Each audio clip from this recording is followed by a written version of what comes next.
Salve, salve, minha querida. Salve, salve, meu querido. Nós vamos falar aqui hoje sobre a passagem do mito à filosofia. A primeira coisa é pensar o seguinte, o que é o mito?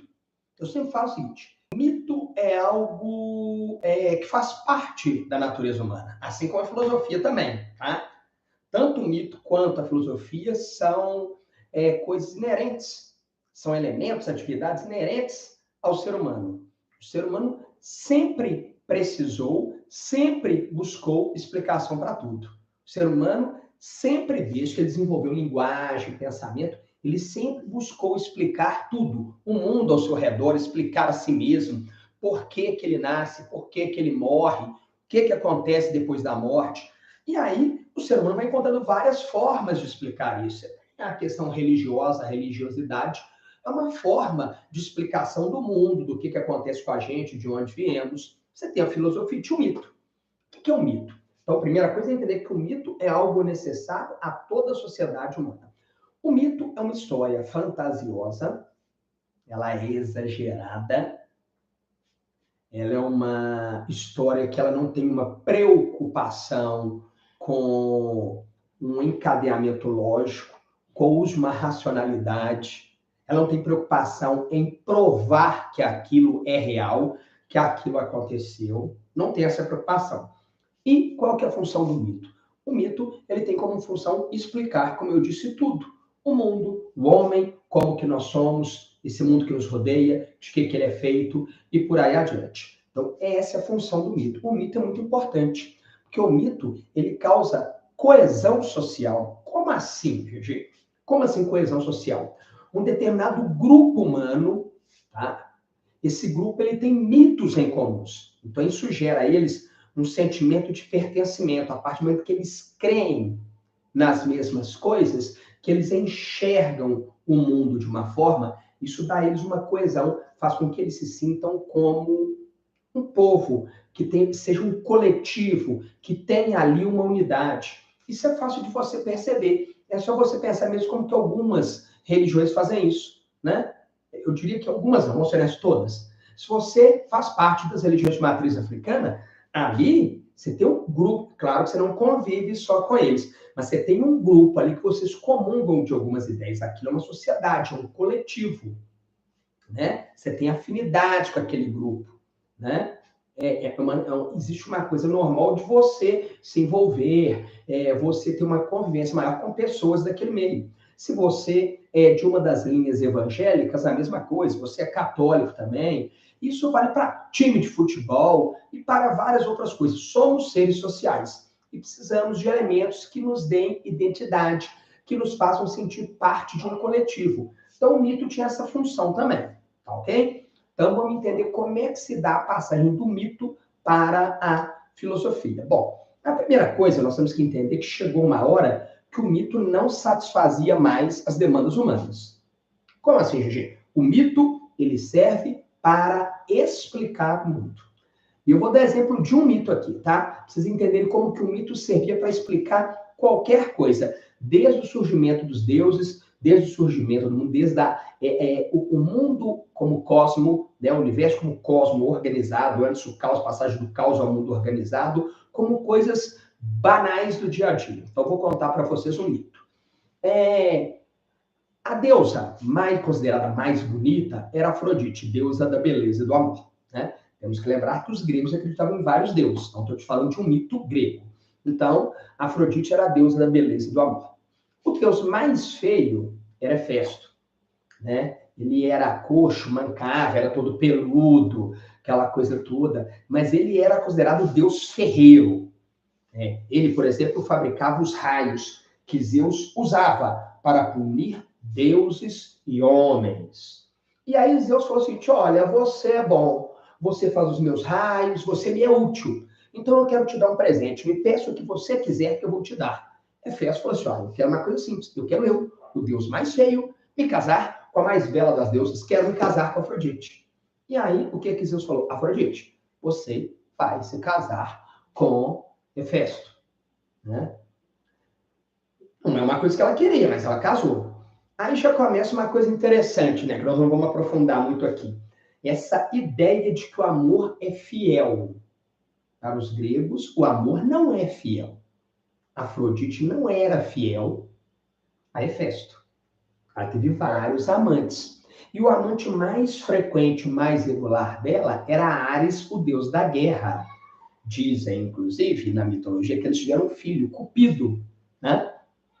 Que anjinho, parece um anjinho bonitinho, né? Com flechinha, que joga as flechas e acertam homens e deuses e provocam neles o enamoramento. E aí que surge, inclusive, a ideia disso, que o Cupido, que é o amor, ele é filho de Afrodite, deusa da beleza, mas de Ares, o deus da guerra. Por isso que, às vezes, o amor é belo, é aquela coisa linda, maravilhosa, ai, e de vez em quando é conflito, é embate, é choque, é briga. Porque Cupido, que é o amor, é filho de Afrodite, a deusa da beleza, e Ares, o deus da guerra. Bom, mas vamos lá. Então, era muito comum, entre outros amantes, o mais comum era Ares. E aí, o que acontecia? O Hefesto trabalhava à noite, então ele ia trabalhar, tá ok? E Ares, brucutu, para a casa dele. Olha que interessante. E Ares deixava um guarda lá tomando conta, falou assim, de manhã você me acorda, para eu rachar o fora antes do cara chegar. Uma noite, o guarda dormiu. Hefesto chegou em casa e viu Afrodite e Ares na cama. O que ele fez? Ele teceu uma rede invisível, jogou sobre os dois, prendeu os dois ali na cama, nus, e chamou todos os outros deuses para ver. Olha como são valores diferentes, né? Ele não estava preocupado em ser tratado como corno, o que foi traído, não. Era muito mais vergonhoso o que Afrodite e Ares fizeram. Eles estavam fazendo algo que não era correto e foram pegos. Para eles foi muito mais humilhante, muito mais vergonhoso. Bom, eles não poderiam ficar presos ali para sempre. Algum momento eles teriam que ser soltos. E aí é claro que a corda sempre arrebenta para o lado mais fraco. Ares não ia comprar briga com Hefesto. Né? O que ele faz? Ele culpa quem? O soldado dele, o guarda dele. Ele falou assim, a culpa foi sua. Vou te punir. E tchá! E transformou esse soldado num animal. E esse animal foi condenado para o resto da vida a cantar de manhã, antes que o sol nascesse, tá? Para acordar os amantes que dormem entrelaçados.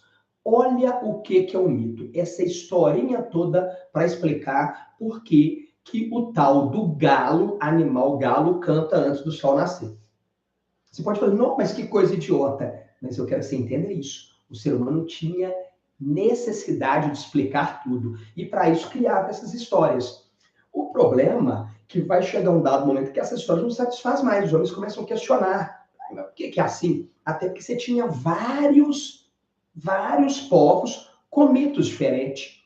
E a Grécia era um ponto de interseção de rotas comerciais. Então, vários povos diferentes passavam pela Grécia ali, por causa de comércio. E aí os gregos começaram a ter contato com várias outras formas de se enxergar o mundo, vários outros mitos. E aí, quando você começa a enxergar várias formas de ver o mundo, você começa a questionar, mas qual que é a verdadeira? Então, começou a surgir ali na Grécia a necessidade de explicar o mundo de uma forma que fosse tão convincente que, independente do povo, independente da região, que aceitasse aquilo como sendo verdadeiro. Olha que interessante. A filosofia surge para isso, para dar uma explicação que ela fosse aceita por todos os homens, independente das suas crenças, da sua religiosidade, da região que você vinha. A gente considera que a filosofia, da forma que nós entendemos filosofia no mundo ocidental, não estou falando de filosofia oriental, filosofia indiana, estou falando da filosofia ocidental, da forma que nós entendemos, né, pensamento racional, científico, ela nasce na Grécia e, por causa disso, ela vem para substituir o mito na explicação do mundo e de todas as coisas. Então, eu coloquei aqui as diferenças entre mito e filosofia. O mito é uma narrativa que ela não tem preocupação com coerência lógica. Cara, essa historinha que eu contei, qual que é a lógica? Peraí, mas o cara tá dormindo ali, fez uma rede invisível, prendeu os dois.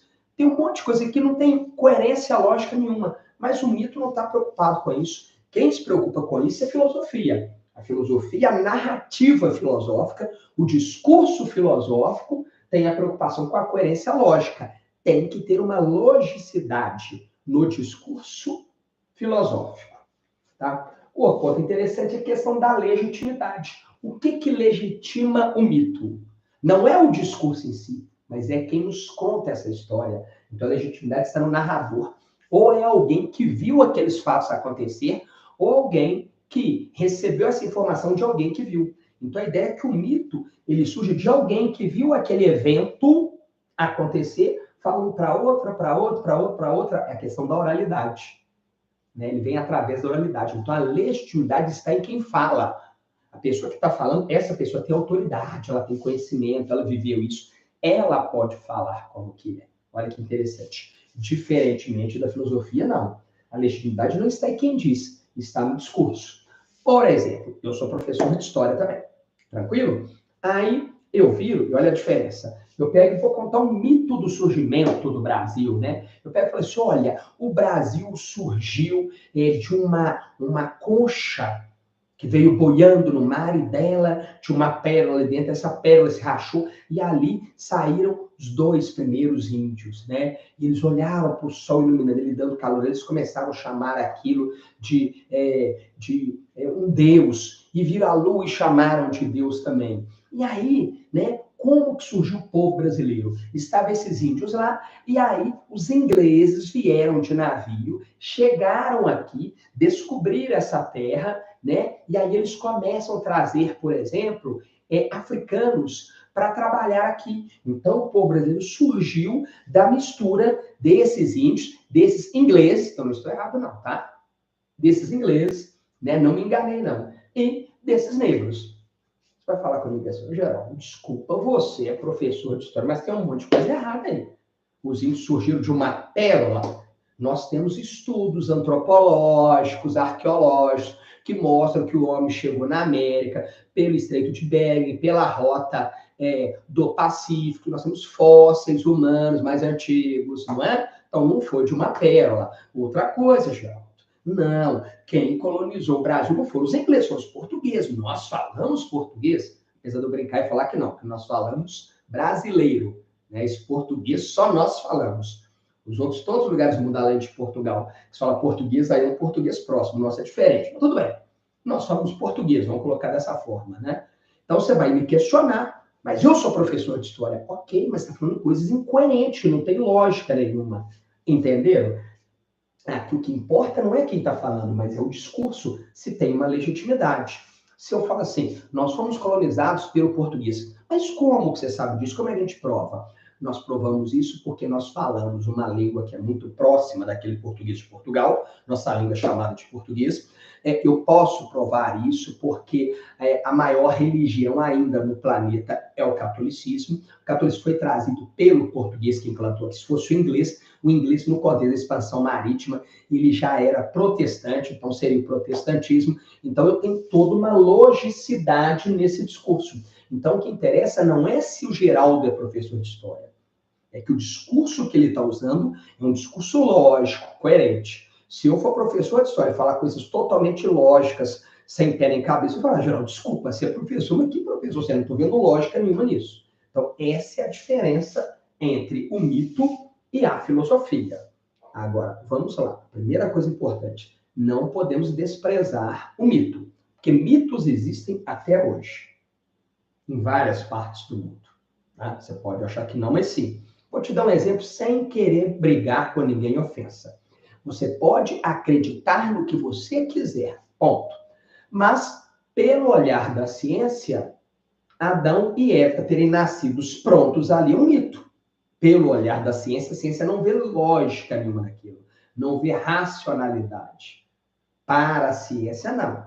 A ciência vai enxergar como sendo um processo evolutivo e assim por diante, né? Não tem problema, você pode ter a fé que você quiser, nós não estamos discutindo isso aqui. Só estou te mostrando que, né, para a ciência, o discurso bíblico da criação do homem é um mito e isso não tira a importância desse discurso, tá? É muito importante, porque ele satisfaz demandas, ele satisfaz necessidades de entendimento do ser humano. Então, o mito não é algo sem importância, tem uma importância enorme. Até porque, gente, a ciência tem os seus limites, né? Venhamos e convenhamos. Então, a primeira coisa a entender é isso. O mito não é uma coisa boba, sem importância. Ele tem uma importância muito grande. Mas a filosofia vem para dar, pelo menos, uma explicação mais racional, mais coerente. E é essa que é a ideia. Enquanto o mito ele é muito particular de um povo ou de outro, a filosofia ela se propõe a fazer um discurso que seja aceito por todos os homens. Porque qual que é a ideia? Todos os seres humanos, melhor dizendo, né? Homens não. Todos os seres humanos são racionais.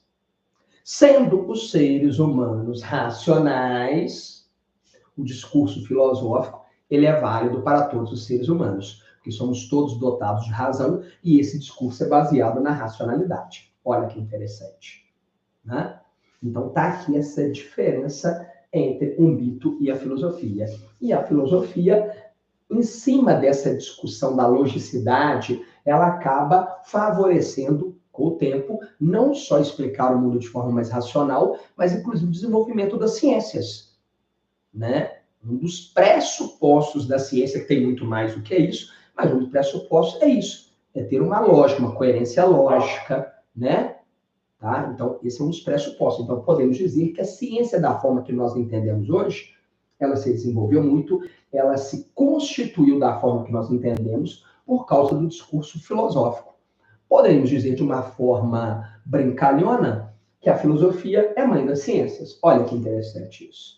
Ela vai ser a mãe das ciências. Ok? Bom, eu vou deixar aquele abraço aqui do GG agora e espero que você tenha gostado. Se você gostou desse vídeo, eu quero que você ligue a sinetinha, tem uma sinetinha aí para você ser informado todas as vezes que tiver um novo vídeo, né? Que você assine o canal, né? Que a nossa intenção é que eu produzir muito mais conteúdo ainda para explicar melhor o que é a filosofia, o avanço da filosofia, qual é a importância dela, como que ela veio, para que ela serve, como que ela funciona. Então, eu queria deixar aqui um recado que é muito importante. Filosofia, apesar das pessoas acharem que é uma coisa difícil, que é coisa de louca, não é. A filosofia é uma demanda do ser humano, uma necessidade. Em certa medida, todos nós somos filósofos. Uns mais, outros menos. Mas, no fundo, somos todos filósofos. Deixo para você um abraço mítico, mas também filosófico, porque as duas coisas são importantes na espécie humana. Um grande abraço.